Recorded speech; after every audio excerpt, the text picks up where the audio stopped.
Testando, 1, 2, 3. Opa! Fala galera do meu canal, eu sou o Daniel, esse é o canal A Luz.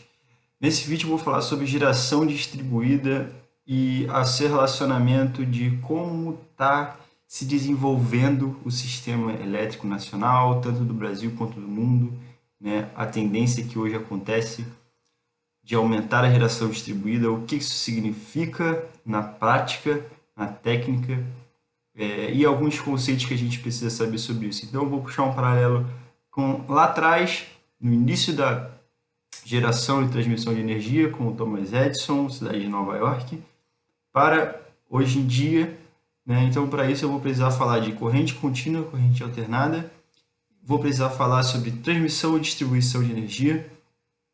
Então é isso, daquele jeitão, toca a vinheta e bora lá. Proporciona qualidade de vida aos 200 milhões de brasileiros. E a conta de energia é uma das coisas que pesa na casa de cada pessoa. Ecologia com tecnologia. É refletir sobre a maneira como a gente utiliza esses recursos. Ele nunca é um fim, ele é um meio. Aquela coisa, né? O que é geração distribuída? Vamos definir, certo? Eu vim falando aqui muito sobre solar, sobre eólica, falei sobre como economizar para restaurantes, bares, falei sobre ferramentas de análise de consumo, falei sobre geração solar, como gerar, quais são as melhores formas. Então, nesse vídeo, eu gostaria de falar sobre o que é a geração distribuída, né? E, basicamente, geração distribuída atende dois quesitos principais. Primeiro, ela está ligada ao consumidor final de energia, certo? Por que isso é diferente de um gerador que está lá longe, que envia energia lá para sua casa? Por exemplo, a gente não tem ideia de onde que está vindo a energia que está chegando aqui, por exemplo, nessa lâmpada que está aqui em cima de mim, certo? Aqui onde eu estou, onde eu moro, eu não tenho solar, né? E não tenho nenhuma geração e não tenho contrato com nenhuma usina. O contrato que eu tenho é com a Celesc, né, que se encarrega de fornecer essa energia, que é uma companhia de distribuição, certo? Então, dois aspectos da geração distribuída.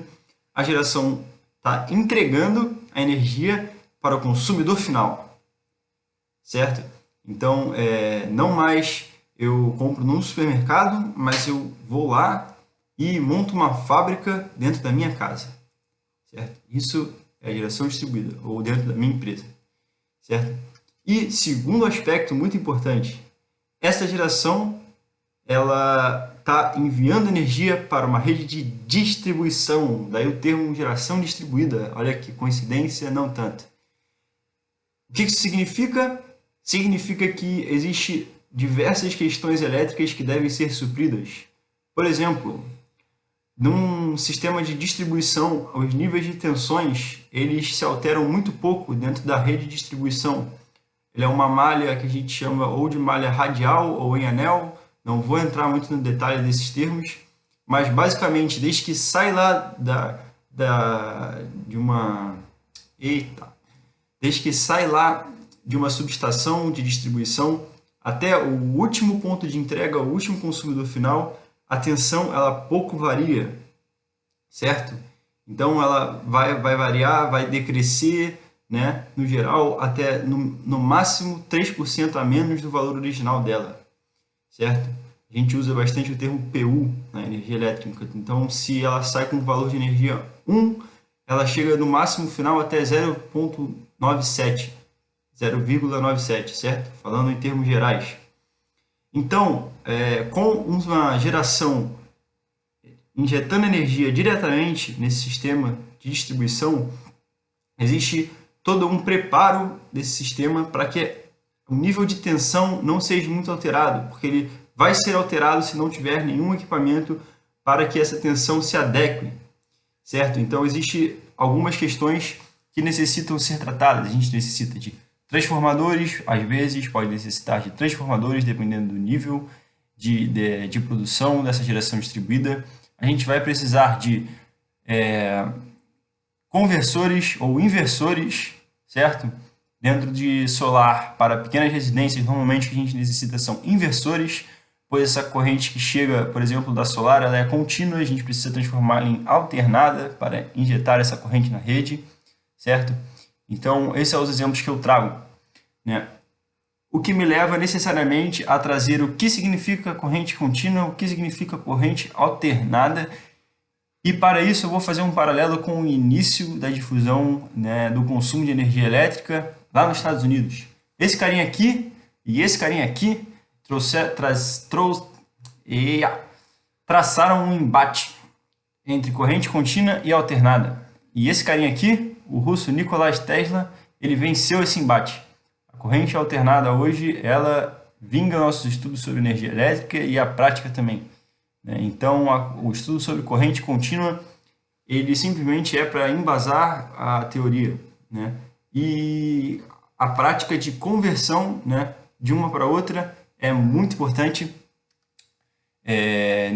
necessária para o nosso sistema de energia elétrica.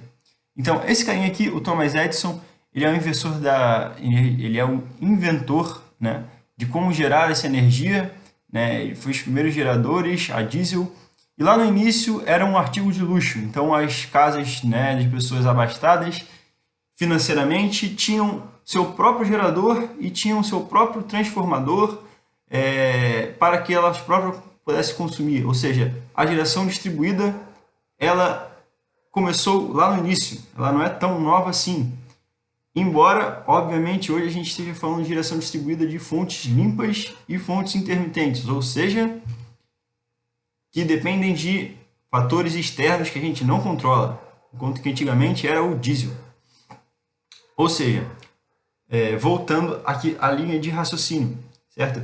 Esse cara aqui, ele era a favor dessa corrente contínua, só que a corrente contínua, ela é praticamente uma linha reta, ela varia pouco o seu sinal. E a corrente alternada, que esse cara aqui percebeu ser a melhor forma, ela varia o sinal de forma senoidal, ou seja, ela vai de 1 até -1 o valor de corrente, certo? E o que isso significa na prática? Na prática significa que esse cara aqui da corrente contínua, uma corrente contínua, para ela estar gerando e sendo consumida, ela necessita de um circuito maior e necessita de mais trabalho e mais dinheiro para que essa corrente se mantenha. E com a corrente alternada a gente consegue operar ela muito mais facilmente com sistemas de segurança, equipamentos de segurança como disjuntores, chave fusíveis, religadores, coisas do tipo que tem pra caramba aí na rua e a gente não sabe muito sobre. Mas todo dia posso te garantir que tu passa por pelo menos um desses equipamentos no teu caminhar, seja para ir até a padaria ou até o teu trampo. Então, galera, é o seguinte, esse cara que venceu, como eu comentei, né, e a corrente alternada, ela tem essa característica, certo? Ela é uma corrente que ela varia dentro de um certo espectro calculável, né? E assim como esse espectro é calculável qual é o nível de geração distribuída, essa geração que está ligada na redistribuição e ligada ao consumidor final, excelente ou ótimo, que é o termo mais certo, para o nosso sistema total. Porque o que acontece? Com uma geração distribuída, a gente não controla a inserção de energia no sistema. Uma hora está gerando 1 milhão e outra hora está gerando 100.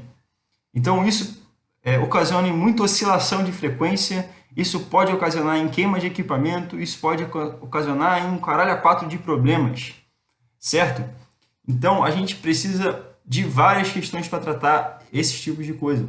Enquanto que algumas fontes como hidrelétrica e térmica, isso não acontece. Por que não acontece? Porque a gente tem certo controle sobre o uso dessa energia, né? A geração solar e eólica, a gente não está armazenando ela. Então você gera energia e você consome, ou então você perde essa energia, nem que seja a perda dentro da própria linha de transmissão.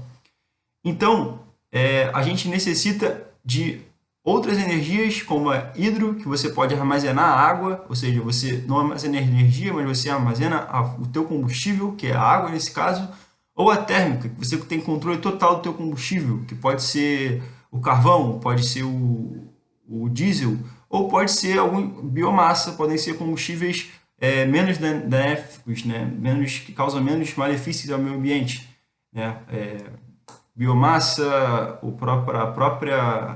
próprio etanol, enfim. Existe um nível ótimo para isso, E a gente vai estar calculando isso, assim como outras coisas mais, em outros vídeos. Por enquanto, era isso que eu queria passar. Espero ter deixado algum conhecimento maneiro aí para vocês. Se foi útil para ti, comenta aqui embaixo. E é só o começo. Bora lá. Tamo junto.